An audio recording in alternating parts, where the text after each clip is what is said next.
Yo, what's up everybody? We are back with the video. We're back in the shop. We have a few things we're gonna go over today, but first, you guys know the drill. If you guys could please smash that like button, I'd really appreciate it. If you guys could leave a comment down below. I don't care what it is, it super helps the channel out. Are you guys ready? Because I'm ready. Let's go.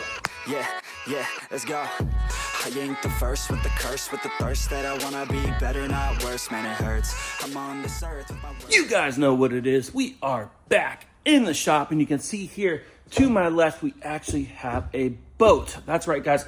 We don't normally work on boats except for mine, but to tell you guys the truth, I'll work on pretty much anything as long as somebody's willing to pay me $125 an hour plus tax. I'll work on pretty much anything. You got to do what you got to do to get the job done and get things down the road. You got to keep people happy, and you can't be too picky choosy in this day and age and in this world where all these huge stores are going out of business, they're filing bankruptcy. Shoot, if I gotta sweep somebody's floor and take out the garbage, I will do it. But anyways, we have a late model Regal 2100 RX Surf here in the shop for a detail. I had to leave a little bit early yesterday, and it appears that Tail was able to get the entire exterior buffed out. I'm not sure if he's completely done here or not, but if you guys saw this boat before, it was super oxidized. It was like almost pinkish looking down there, and this is actually like a gray, and then it's got a white, and there was like paint transfer smudges. It was just marks all over this thing, probably from like hitting docks and like brushing up against things. But this thing is looking really good. It's looking pretty darn glossy, so he's doing a great job here getting this gloss back. Pretty much our technique is to use a rotary style buffer. Like you see here, we got a DeWalt rotary style buffer with a wool pad on it, and we use that along with these Meguiar's ultra cut compound. This is a pretty heavy cut compound that will help take down a lot of the oxidization, any paint marks, transfers, anything like that, any little light scratches. And then we follow that up with this Marine and RV one-step cleaner wax by hand on an applicator, and that kind of just puts like a nice little glaze coat across the surface here, so we can kind of keep that gloss and hopefully get a little protection from the UV rays from the sun. But looks like he did a really good job. Like I said, I did have to leave to take Karmen to an appointment yesterday afternoon, so I'm not sure how far he got, but it looks like he's done a pretty good job. Even these back rudder plates are looking pretty shiny, pretty clean. It looks pretty nice under there as well. So I'll have to double check in with him, see where he's at on this thing. Today we want to do the interior. So if we step up here, you can see here, it's a pretty white interior, beautiful boat. It's not like too dirty or anything, but there's definitely kind of like some grimy smudges pretty much covering the entire boat. Plus, when you lift these cushions up and stuff, you just get a little bit of dirt and dust buildup around the edges and stuff. So pretty much we'll do a full interior cleaning and wipe down from the bow of the boat, and we'll work our way completely back. We'll probably go ahead and lift the tower up and wipe everything down there as well. We'll just kind of work our way back until we're back here to the end. He does have a new rear cover here that goes over the back here. I think it's just like a little mat. I believe the other one kind of like fell off, so he's looking into seeing what kind of adhesive we can use to adhere that. Whatever he wants us to use, we'll go ahead and probably stick that on if we get to it. But first things first, we're going to do the interior, and if we have any time left over at the end of the day, we're going to go ahead and kind of do some touch-ups on the exterior. Just make sure this thing's looking really good. If we need a little time tomorrow, that is okay. We'll go ahead and get it done right. But yeah, I'm gonna go ahead and hop up in here, guys. This boat is absolutely beautiful. You can see here, there's just stuff like that. It's just a little bit dirty. Really, really nice boat. And so yeah, we're gonna start in the front here and work our way back. It looks like he was probably up here doing some cleaning and some shining up here. But yeah, guys, boats take a lot of time. I don't necessarily advertise that we are a boat detail shop, but like I said, I don't like turning anybody away if they got that green stuff, you know, that cash money. So beautiful boat. We'll go ahead and get this thing cleaned up today, and by the end of the day, hopefully we'll just be doing some touch-ups. And if we need any time tomorrow at all just to make it perfect and really make our customer happy, we'll go ahead and spend a couple hours if we need to tomorrow as well. Because like I said, guys, there's even, you know, surfaces up here that we could do some polishing. And it looks like Teo does have his mini polisher here, so maybe he was working on that before he left yesterday. All right, let's jump over here to the body side.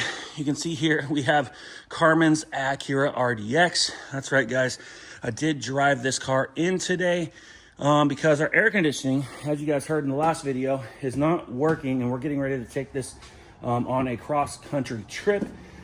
And yeah, guys, the air conditioning was not really working. I kind of purged the system a little bit, and it suddenly started to work, and I'm like, what the heck? Do we really need to do anything? And I decided to go ahead and just buy all the parts. We're gonna do a complete overhaul on the entire system, and I am sure glad I did, because the last couple weekends, guys, the AC has not been working.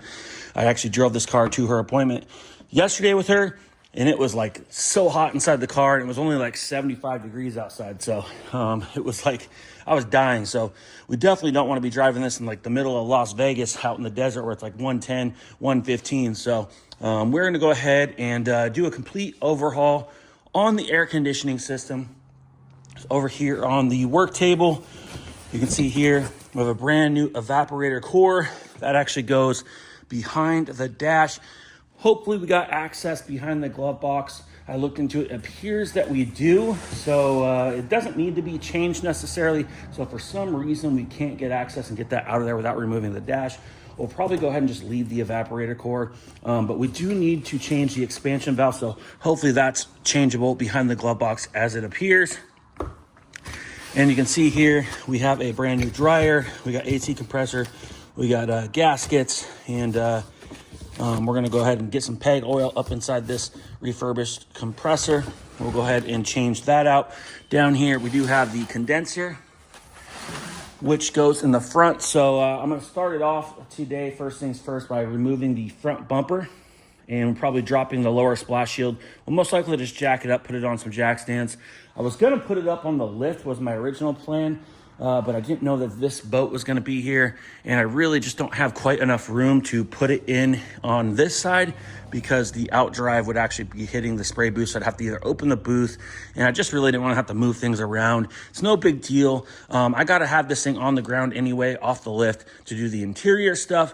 So if I can go ahead and just lift this thing up, put it on a couple jack stands, I'll have plenty of room, most likely, to drop that AC compressor out the bottom and get this condenser changed once we take off the front bumper, and then we'll reinstall everything. I'll probably flip this thing around, and that way I have a little more light from these lights on the wall. Of course, we'll open the doors, have some natural light in here as well, and we'll probably drop the glove box out, and we'll probably have to drop the blower unit, and I'm sure a couple of other things behind the dash, and hopefully we've got some pretty good access. It shouldn't be too bad.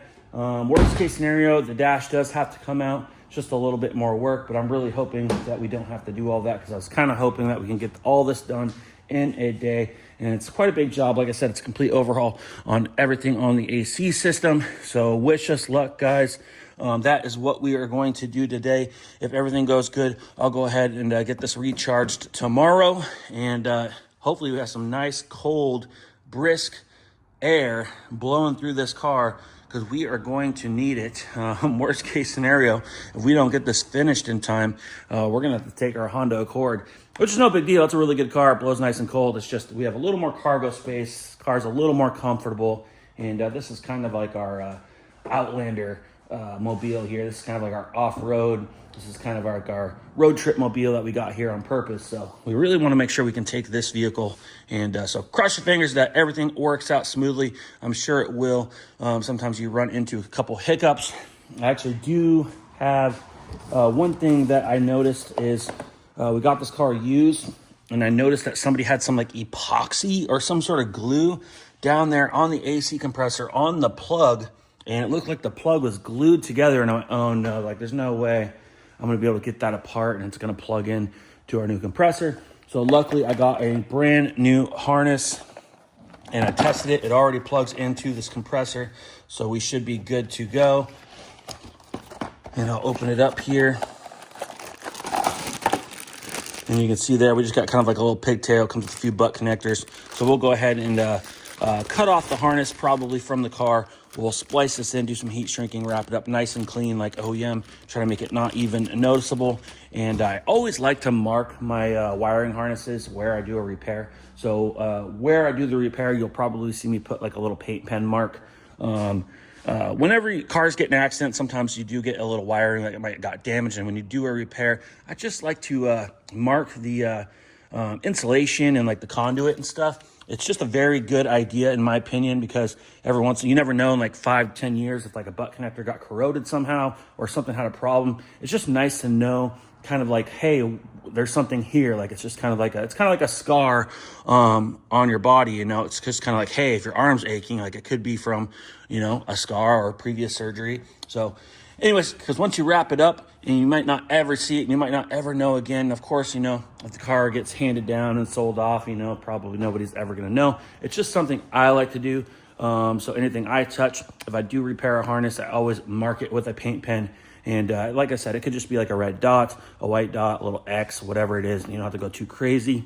But that's what I like to do. So yes, we are going to go ahead and repair the OEM harness and go ahead and put that connector on there, install that compressor. We'll go ahead and change the condenser. We'll throw a splash shield, the front bumper, everything back on. We'll flip this thing around, open the door, drop the glove box compartment, the fan, the ducting, whatever we have to drop to get to that evaporator core and expansion valve. And hopefully everything goes smooth. And Karmen will have some nice cold blowing air. Plus we'll be A-okay on our road trip. So let's jump in the spray booth and see what we got going on today. Like I said, guys, I came in a half a day yesterday and I had to use my time wisely, but we do have the 2016 Lincoln MKZ in here. And as you saw last time, Teo had it all sanded out. We went ahead and re-primed it on last Thursday, and then we went ahead and prepped it out Friday. We got it blown off, we got it rinsed off, we got it in the booth dry for the weekend. I came in Monday and I went ahead and started masking it. I'm almost done. I'm about to ready to bag it. You can see here we got our blend door opened up. We got everything masked off in the jams. And we're all the way over here working on masking this pillar and this quarter panel. So once we have this masked up, we can go ahead and pull a plastic bag over this thing. We'll go ahead and stretch it out. We'll cut it out. We'll tape it down. And we can go ahead and start wiping this thing down, getting it ready for paint. Like I said, I am working on the RDX today, so I do have to take a day off from this. But my plan is to hopefully have a little bit of time today. If not, I'll finish masking it first thing in the morning. We'll get it wiped down and we'll start painting this thing. And hopefully by midday or so, we're done painting on this thing. And yeah, should go pretty good. I was a little worried about this one just because of the paint materials a previous customer was using on it. He was already having some paint reactions trying to paint it himself, and that is the reason why we went ahead and stripped everything off and started fresh with our 2K primer, and went ahead and prepped it out just like we had. So over here you can see we have the sensors all ready to go on a stand, and we have our front bumper cover re-primed, re-prepped out, and we'll go ahead and get some color on this thing. It is a 3-stage pearl white. We're not blending the rear doors. It kind of has a little bit of curvature. It's really skinny right here. And I'm going to stay below this body line. So just this little section right here is going to be the only part that's butt matched. And you can just kind of get away with a little more. I do have a pretty good color on this paint coat. It's paint code UG. They use this to cross the line on Fords, Lincolns, and I believe Mazda as well. So we just got to pick the right color chip, and we are going to go ahead and blend up this pillar, of course. So everything should be pretty good. We just have a little skinny pinch right here. Our color, like I said, is probably going to be like 8 or 9 out of 10. It's going to be pretty decent. But that can change depending how much pearl coat you put down. It can just get a little more yellow or a little less yellow. So we got to be careful. I do a spray out card when I do a spray.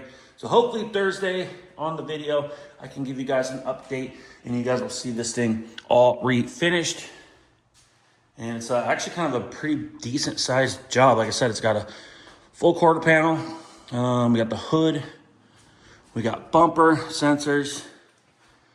We got fender. We're gonna blend this door, which means we're just gonna kind of blend our color into this door to make this match and trick the eye into seeing one color. And then of course we got this pillar all the way over here, and same thing over here on this quarter. We're gonna do our best to kind of stay below this line. We might end up over this a little bit, and that's okay because we're just gonna be up into the sail panel. But whatever I can do to kind of stay out of the entire quarter against this door, that would be really good. And we'll blend down into that dog leg right there. So yeah, this is, I would say it's like 80% masked. I just have like another probably half hour to tape up that quarter and get this thing bagged up. And we'll go ahead and start blowing it, and we'll get it wiped down, and we'll start mixing some paint. So yes, tomorrow I have to paint this thing. So hopefully Thursday, you guys get to see this thing all refinished. And we'll go ahead and get the bumper assembled. We'll go ahead and get it installed just that the customer had it. And we'll go ahead and do some detailing on it. And hopefully by the end of the day, Thursday, if not Friday, he can go ahead and come pick it up, because he does have to do a little bit of assembly himself, because he did start tearing down some stuff. I believe he had like the wheel liners out. He most likely will have to take off that front bumper. So I'll have to ask him if he wants us to go ahead and install this front bumper just for him to have to take it back off, because I think he was like missing some of the grills and stuff, but we'll check in with them on that. So yeah, there you have it, guys. I have to take a little bit of a break from this, and we'll get back to that first thing tomorrow morning. But I'm glad I was able to get at least about 80% of it masked up. So she will just need a little bit of masking, and then tomorrow we can get on the go, on the move with that. But Mikey's coming in today, so he's going to give me another hand on the Acura. And hopefully between me and him, we could knock this thing out really quick. It'll either take us all day of messing around getting this thing done, or it'll go surprisingly really quick, and we'll have like half the day or even a couple hours left at the end of the day. We can go get this thing charged, and that would be super awesome. And as long as we do everything right, we should be able to pull a vacuum and make sure we have no leaks. And she'll be good enough to hold the charge. And hopefully we don't find anything else is wrong, and hopefully we don't have the wrong parts. Sometimes that happens too. You get in there and you realize, well, this isn't the right part, because I mean, I can't see the evaporator core right now. I can't see the condenser right now. I can see a little bit of the compressor, but you guys get what I'm saying. So there you guys have it. I got a busy day ahead of me, so you guys know what I have to do. That's right, we need to go into track mode. We got a whole bunch of stuff we got to get after, and I hope you guys enjoyed the video. If you guys haven't yet, make sure you go join our Facebook group at Team Nitro Diecast. All you have to do is go to the Facebook search bar, type in Team Nitro Diecast, click join. We'll accept you. It's a really awesome community. We're really forming like a good little family over there. It's awesome. I love it. Super pumped to see how that group kind of grows and matures. And make sure you guys go check out our last 2 diecast videos. My views are down, and I need your guys' help to get those views back up, and I hope you guys can really enjoy the content there. If you guys haven't yet, please click the like button. Leave a comment down below. Let me know what you like, what you don't like, how much of an idiot I am here, and what I could do better. And if you guys are new to the channel, make sure you hit that subscribe button, and we'll see you on the next one. Ooh, like LeBron, though, or like Bonzo. Ooh, I'm a baller, yeah, shot caller, yeah. They love me, you can't touch me now.